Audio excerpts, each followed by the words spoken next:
From the tiny Panzer I to the massive Maus. This is the complete catalog of every German vehicle used in World War II. Let's start with light tanks. Panzer I. The training tank that went to war. Weighing only 5.4 tons, it was armed with twin 7.92mm MG-13 machine guns. Its armor was only 13mm thick, vulnerable to almost any anti-tank rifle. Despite being designed solely for training, it formed the bulk of the armored divisions during the invasion of Poland in 1939. Panzer II. The interim solution. Recognizing the Panzer I weakness, Germany introduced the Panzer II. It was upgunned with a 2 cm KWK-30 autocannon, capable of penetrating light armor. It was the primary tank of the Blitzkrieg in France, utilizing a radio in every vehicle to coordinate superior tactics against heavier French tanks. Panzer II looks. The links. Designated Panzerkampfwagen II OSV. This was a late-war fully tracked reconnaissance vehicle. It featured a completely redesigned chassis with overlapping road wheels and a top speed of 60 km/h, designed to scout ahead of the Panzer divisions. Panzer 35T.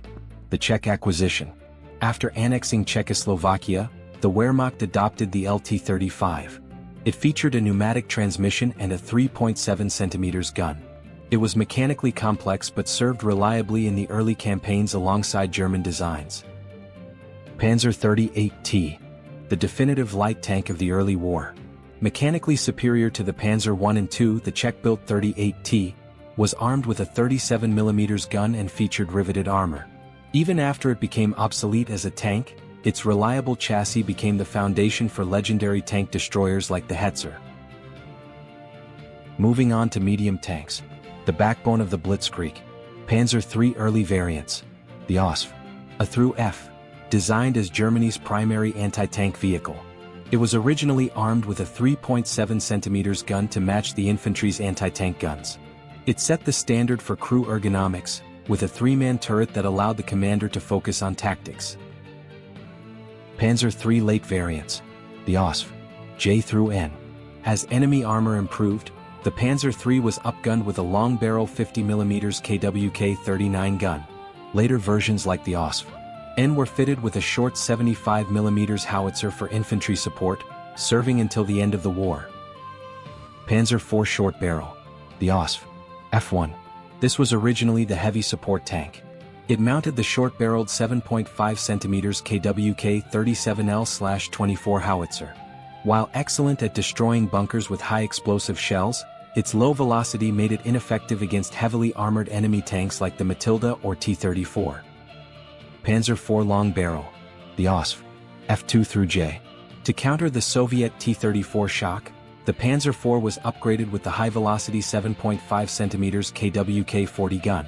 This upgrade allowed it to penetrate Allied armor at standard combat ranges.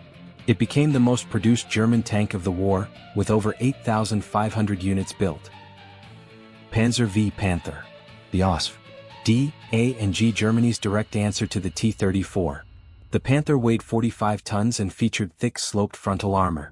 Its main weapon, the 7.5 cm KWK-42, actually had better penetration stats than the Tiger I's gun. It is widely considered the best medium tank design of World War II.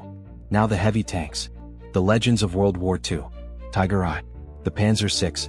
The icon of terror. Weighing 54 tons, it was armed with the deadly 8.8 cm KWK-36 gun and protected by 100mm of flat frontal armor. In 1942, it was virtually invulnerable to Allied guns, requiring Shermans and T-34s to close to suicidal point-blank ranges to disable it. Tiger II King Tiger. The Tiger OSV B. The apex predator of the war. Weighing nearly 70 tons, it combined the thick armor of a heavy tank with the sloped design of the Panther. Its long 8.8 cm KWK-43 gun was the most powerful anti-tank gun mounted on a turret, capable of destroying any Allied tank from over 2 kilometers away. Next, the tank destroyers. Germany built more tank destroyer variants than any other nation. Panzerjäger I. Germany's first attempt at a self-propelled anti-tank gun. It mounted a Czech 4.7 cm gun on an obsolete Panzer I chassis. It was a stopgap measure that proved the concept of mobile tank hunting was viable. Marder II. Built on the Panzer II chassis. As the Panzer II became obsolete, The chassis was repurposed to mount the potent 7.5 cm Pak-40 anti-tank gun.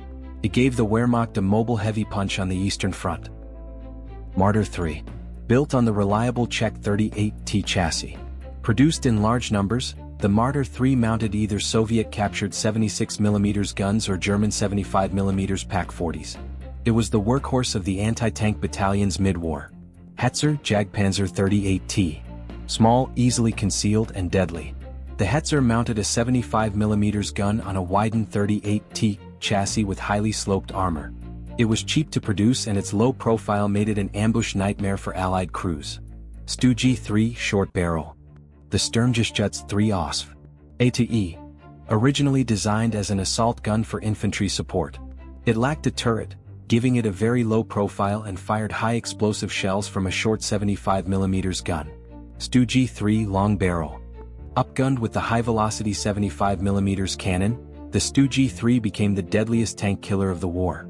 Statistically, Stu-Gs destroyed more Allied tanks than the Tigers and Panthers combined. Stu-G 4. Essentially a Stu-G superstructure mounted on a Panzer IV hull. This was a logical standardization to keep production lines moving when Panzer III chassis production ceased. Jagdpanzer 4. A specialized low-profile tank hunter based on the Panzer IV chassis. The late versions, known as the Panzer IV/70, mounted the Panther's long 75mm gun, making them exceptionally dangerous. Moving to the heavy tank destroyers. Mobile bunkers designed to kill heavy armor. Nachschrän. The Rhino. It mounted the deadly long 88mm gun on a hybrid Panzer III/IV chassis. It had very thin armor and an open top, designed to engage enemies from extreme distances where it could not be seen. Jagdpanther. Arguably the best tank destroyer of the war. Built on the Panther chassis, it combined excellent speed, thick sloped armor, and the long 88mm gun. It was fast enough to relocate and strong enough to take a hit. Ferdinand Elephant. Built on rejected Porsche Tiger hulls. It featured 200mm of frontal armor and a complex petrol-electric drive system. While formidable in a defensive line, it was mechanically unreliable and initially lacked a machine gun for defense against infantry. Jagdtiger. The heaviest armored fighting vehicle to see service. Weighing 71 tons and armed with a colossal 12.8 cm Pak-44 gun. It could knock out any tank in existence even through buildings. However, its massive weight caused frequent breakdowns and fuel shortages. Next, self-propelled artillery. Mobile firepower. Sturmpanzer I Bison. A 150mm heavy infantry gun mounted on a tiny Panzer I chassis. It was crude, top-heavy and overloaded the engine, but provided mobile heavy fire early in the war.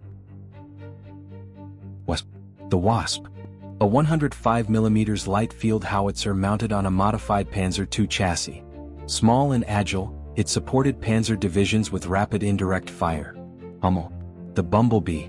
A heavy 150mm howitzer mounted on a dedicated chassis combining parts of the Panzer III and IV.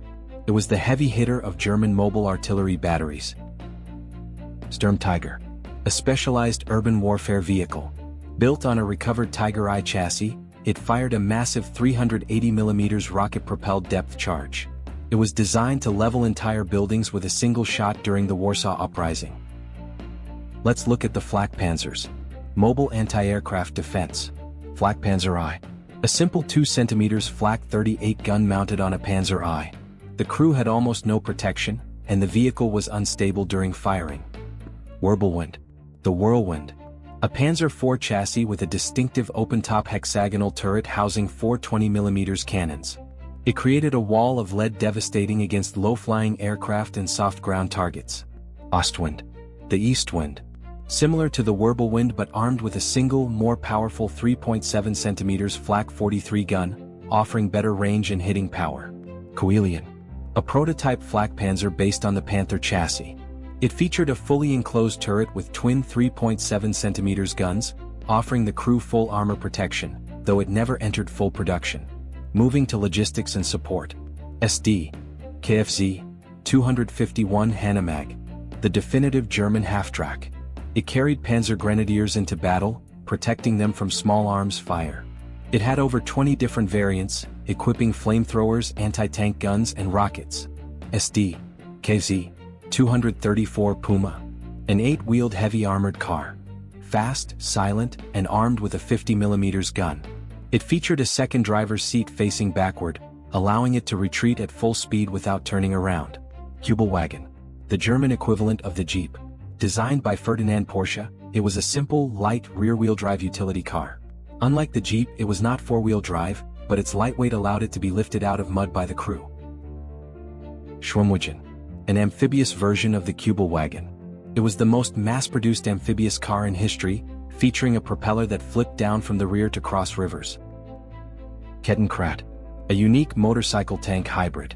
Designed for paratroopers, it could be dropped by aircraft.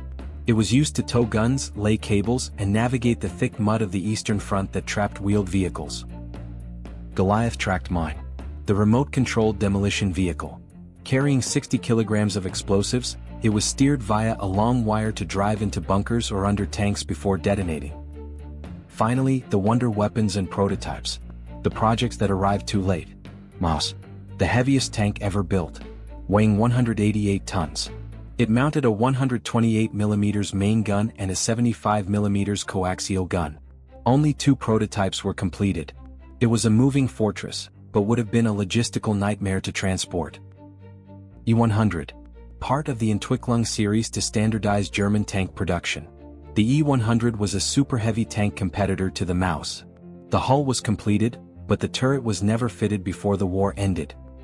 Landkreuzer P-1000 Rat.